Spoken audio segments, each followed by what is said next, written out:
Hello, students. Welcome back to my channel. I hope you all are healthy, happy, and learning. So, in this class, we are going to study another chapter of class 6 science, which is body movements. So, let's get started. सबसे पहले हम ये देखते हैं कि ये जो chapter का नाम है, इसमें ही ये जो दो वर्ड्स आ रहे हैं बॉडी मूवमेंट्स, इन दोनों के बारे में हमें जानना पड़ेगा। तो बॉडी से तो आप पहले से ही फेमिलियर हैं। हमारी बॉडी आप लोग देखते हैं ना, मिरर में हम लोग देखते हैं अपनी बॉडी। और मूवमेंट का मतलब क्या होता है? तो मूवमेंट में आप एक वर्ड देख सकते हैं, मूव, MOVE, मूव। मूव का मतलब होता है एक से दूसरी जगह पर जाना, राइट। तो मूवमेंट का मतलब होता है when a part of the body changes its position। जब हम एक से दूसरी जगह जाते हैं, कोई भी हमारी बॉडी का पार्ट हम एक से दूसरी जगह उसको मूव करते हैं। जैसे हम अपने हैंड को रेज करते हैं तो वो भी एक मूवमेंट है। हम खेलते हैं तो हम जंप करते हैं, रन करते हैं, ये भी मूवमेंट्स हैं। जैसा कि आप ये पिक्चर्स में देख सकते हैं, ये सब बच्चे मूवमेंट्स कर रहे हैं, राइट। एक्सरसाइज में भी मूवमेंट होता है, गेम्स में भी होता है ना। क्लासरूम में भी नॉर्मली भी हम मूवमेंट करते हैं, हम डेली लाइफ में कितना मूव करते हैं। तो ये सभी हमारे मूवमेंट्स हैं। For example moving hand, bending leg etcetera. और कौन से मूवमेंट्स हैं, क्या आप मुझे बता सकते हैं? If yes then let me know in the comments. अब हम बात करने वाले हैं the body and its movements. अब ह्यूमंस जो हैं, जैसे कि हम लोग, मैं और आप, हम लोग ह्यूमंस हैं ना। हमारी बॉडी कैसे मूव करती है? तो हमारी बॉडी मूव करती है ड्यू टू स्केलेटन। सबसे इम्पॉर्टेंट पार्ट जो है हमारी बॉडी का वो है स्केलेटन। आपको पता है ये हमारी मसल्स के अंदर होता है, ये आप देख सकते हैं। Confused skeleton is standing in front of you. तो the human skeleton helps in movement and it gives shape and support to the body. ये सबसे इंपॉर्टेंट है, क्योंकि अगर आप नॉर्मली ऐसी मसल्स रख दो तो मसल्स स्टैंड कैसे कर पाएंगी जब तक एक सपोर्ट नहीं मिलेगा। तो इसलिए हम स्केलेटन को इतनी इम्पोर्टेंस देते हैं। स्केलेटन एक सपोर्ट सिस्टम है हमारी बॉडी का, ठीक है। It gives shape and support to the body. तो ये आप याद रखेंगे कि हमारी बॉडी को मूव करने में सबसे ज़्यादा इम्पॉर्टेंट क्या चीज़ होती है? Skeleton. Let me read this for you now. Did you notice that we are able to bend or rotate our body in places where two parts of our body seem to be joined together, like elbow, shoulder or neck? आपको पता होगा, जैसे हमारी body के कुछ ऐसे parts होते हैं जिनको हम एक से दूसरी जगह बेंड कर पाते हैं। जैसे आप अपनी एल्बो को ऊपर नीचे ऐसे बेंड कर पाते हैं ना, हम अपने लेग को रोटेट कर पाते हैं, हम अपने नेक को रोटेट कर पाते हैं। तो ये कैसे होता है? It is because of joints. अब हम जॉइंट्स के बारे में पढ़ेंगे, ठीक है। तो joints are the places where two or more bones meet each other. देखो, where two or more bones meet is called joints. जैसे कि मैं इस पिक्चर में देखते हैं हम, ये देखो यहाँ पे दो बोन्स मीट कर रही हैं। दिस पार्ट, ये वाली बोन और ये वाली बोन मीट कर रही हैं तो ये जॉइंट है। यहाँ पे भी दो बोन्स मीट कर रही हैं।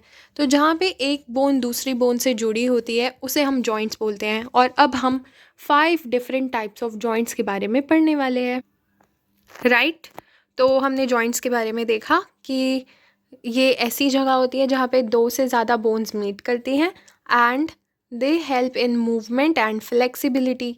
तो ये हमारी बॉडी को फ्लेक्सिबल बनाते हैं जॉइंट्स, ऑलराइट। तो जैसा कि मैंने आपको बोला, अब हम 5 टाइप्स ऑफ जॉइंट्स पढ़ेंगे और बहुत ही इजी तरीके से पढ़ेंगे, आपको ये याद रहेगा। तो स्टार्ट करते हैं हम बॉल एंड सॉकेट जॉइंट्स के साथ। They move like a joystick. अगर आपने कभी पहले के टाइम पे ना कंप्यूटर में जो गेम्स खेले जाते थे ना, वो जॉयस्टिक की हेल्प से खेले जाते थे। और आपने कंप्यूटर में पढ़ा भी होगा, आपने देखा भी होगा, जॉयस्टिक होती है ना। तो ये उसी की तरह होते हैं। ये होती है बॉल और ये होता है उसका सॉकेट, जिसके अंदर बॉल फिट होती है और उसका मूवमेंट होता है। अब ये कहाँ पर पाए जाते हैं? Ball and socket joints are found in shoulder और हिप रीजन, ठीक है। ये सारी डायरेक्शन में मूव करते हैं। अब आप अपने शोल्डर को मूव करके देखो, पूरा सर्कल बनाते हैं, है ना। तो ये सारी डायरेक्शंस में मूव करते हैं। ऐसे ही आपका हिप जॉइंट, आप अपने लेग को मूव करके देखो तो देखो आप, है ना, ये पूरा रोटेट कर पाता है। एल्बो की तरह नहीं, सिर्फ ऊपर नीचे ऐसे नहीं, हम पूरी सारी डायरेक्शंस में अपने शोल्डर को मूव कर सकते हैं, ठीक है। So ball and socket joints are found in shoulder and hip. और इस तरह की इसकी फ़ोटो होती है, मैंने आपको पिक्चर भी दिखा दी है। स्विंगिंग द आर्म और लेग इसमें आप ट्राई करके देख सकते हैं, आपको फील होगा फिर, ठीक है। इसके बाद हम बात करेंगे हिंज जॉइंट की। हिंज जॉइंट डोर की तरह मूव करता है। डोर कैसे खुलता है? आगे पीछे, है ना। तो सिमिलरली हमारी एल्बो, हमारी नीज और हमारी जो फिंगर्स हैं, हम उनको एक ही डायरेक्शन में मूव कर सकते हैं। पूरा 360 तो हम मूव नहीं कर सकते अपनी फिंगर्स को। देखा है आपने कभी? अगर आपने देखा है, अगर आप कर सकते हैं तो मुझे बताना, बट मैं तो नहीं कर पाती। मेरी फिंगर्स तो सिर्फ ऊपर नीचे ऐसे ही बेंड होती हैं। सिमिलरली मेरी एल्बो भी ऐसे ही बेंड होती है और नी भी। तो इसको हम बोलते हैं हिंज जॉइंट। कहाँ पे पाया जाता है? एल्बो में, नी में और फिंगर्स में। और ये सिर्फ बैक एंड फोर्थ, जैसे डोर को मूव करते हैं हम, उसी तरह से इसको मूव कर पाते हैं, ठीक है। तो ये हमारी आर्म और लेग के मूवमेंट में हेल्प करता है। जैसे आप देख सकते हैं, नी जॉइंट हमारी लेग की मूवमेंट में हेल्प करता है इस तरह से, और एल्बो जॉइंट जो होता है वो हमारी आर्म की मूवमेंट में हेल्प करता है। Okay, now let's talk about pivot joint. Pivot joint turn like a steering wheel. अब स्टीयरिंग व्हील कैसे होता है? पूरा 360 तो हम उसको नहीं घुमा सकते, है ना। या तो हम उसको बिल्कुल लेफ्ट घुमाते हैं या हम उसको राइट घुमाते हैं, जिस भी डायरेक्शन में हमें मूव करना होता है। तो सिमिलरली हमारे नेक में ऐसा होता है, या तो हम इसको इस साइड ले जा सकते हैं, या तो हम इसको इस साइड ले जा सकते हैं, या फिर इस साइड। अगर कोई पूरा 360 रोटेट कर जाए, उसको देख के तो हमें डर लगेगा ना, है ना। तो इसलिए इसको हम पाइवट जॉइंट बोलते हैं। और ये स्टीयरिंग व्हील की तरह मूव करता है। ये हमारे हेड को ऊपर नीचे, लेफ़्ट राइट, साइडवेज ऐसे मूव करने में हेल्प करता है, ठीक है। तो इससे हमें क्या हेल्प मिलती है? मूविंग हेड लेफ़्ट और right. This is the work of pivot joint. Now let's talk about fixed joint. अब इसके तो नाम से ही पता चल रहा है कि एक जगह फिक्स है, यानी कि हम इसको मूव नहीं कर सकते, राइट।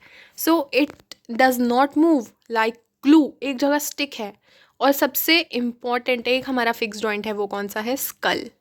स्कल जो हमारा हेड है ना, स्कल के अंदर हमारा ब्रेन प्रोटेक्टेड है, तो इसलिए स्कल हमारा जो है वो फिक्स्ड ऑर्गन है, एक फिक्स्ड बोन है, फिक्स्ड जॉइंट है। और no movement, the bones of our head, जो हमारी बोन्स है हेड की, वो सारी फिक्स्ड हैं, वो मूव ही नहीं कर सकती। कभी आपने देखा है किसी के हेड को मूव करते हुए? ऐसे नहीं कर सकता ना। हमारी जॉ मूव करती है, ये मूव करता है, बट हमारा स्कल ये कभी भी मूव नहीं करता है। ओके, तो इसके बाद हम देखेंगे ग्लाइडिंग जॉइंट के बारे में। अब हम पढ़ेंगे ग्लाइडिंग जॉइंट। देखो, ग्लाइड, स्लाइड, आइस स्केट की तरह स्लाइड करना। जैसे कि हमारी रिस्ट है ना, एंकल, जो कि एक के ऊपर एक होती है, bones slide over each other. आपने देखा होगा यहाँ, ये जो पार्ट है हमारा,